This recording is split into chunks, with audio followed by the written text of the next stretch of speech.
bruit que vous entendez là, ce sont les ventilateurs des chargeurs, des propulseurs sous-marins qui sont là. On a en effet eu enfin l'autorisation d'utiliser donc les propulseurs qu'on avait amenés et ça change tout à nos explorations.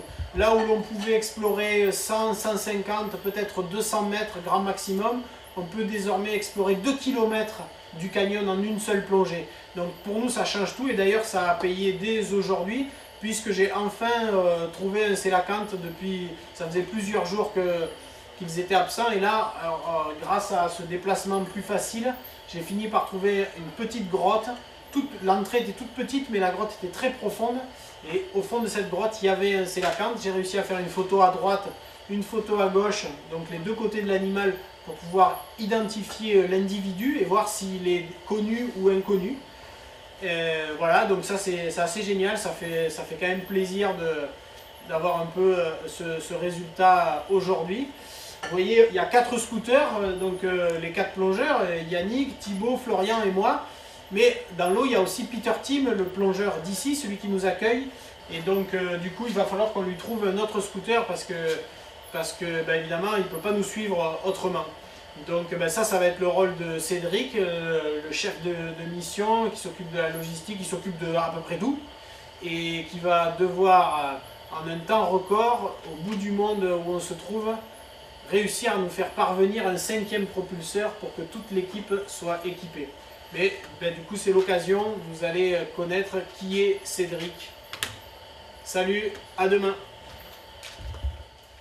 Bon ben moi j'ai connu Laurent il y a 5 ans, à un festival à Neuchâtel en Suisse. Ça faisait 7 ou 8 ans avec mon frère, quel caméraman ici, Yannick, qu'on avait notre boîte de production, Exploration Production, et là on a eu envie de bosser pour Laurent. Vu qu'on plongeait pas mal, on s'est présenté. Et puis il y a peut-être eu un petit coup de foudre professionnel. En tout cas depuis, on est sur tous les plans, toutes les missions. On travaille beaucoup avec sa société Andromède Océanologie dans des missions environnement. On part en Corse, en Tunisie. On l'a aussi rejoint quelques fois sur les tournages Ushuaïa. Et puis les projets un petit peu plus personnels qu'il a, de photos, de films, comme le Sélacanthe. Donc Laurent, un jour, un beau matin, sûrement au sortir d'une plongée ou en rentrant dans une plongée, m'a dit « Cédric, j'ai un Graal, j'ai un objectif un peu fou.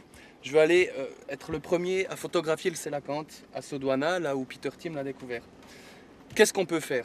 Et il m'a lancé sur le truc et finalement c'est mon 5e voyage ici en Afrique du Sud. Cette fois-ci je ne plonge plus. Je ne peux pas en même temps gérer une trentaine de personnes, 4 équipes différentes et faire les plongées tous les jours, qui sont des plongées longues et fatigantes. Donc j'ai décidé finalement de rester au sec. Je suis assistant réalisateur sur le tournage, donc je vais aussi pas mal épauler Gilles Kebali dans son travail de réalisateur. En fait, mon vrai travail cette fois-ci, c'est de tout faire pour que finalement le gars qui bosse, que ce soit le cadreur, le photographe ou le réalisateur, ait le sujet devant lui. Donc ça va des visas, des tickets d'avion, de l'organisation, de dormir, de manger, les voitures, qui va être quand, quoi, où. Voilà mon boulot sur la mission. Je dois dire que j'ai quand même quelques frustrations à ne pas être dans l'eau. Et ben voilà, c'est un choix que j'ai fait et que j'assume.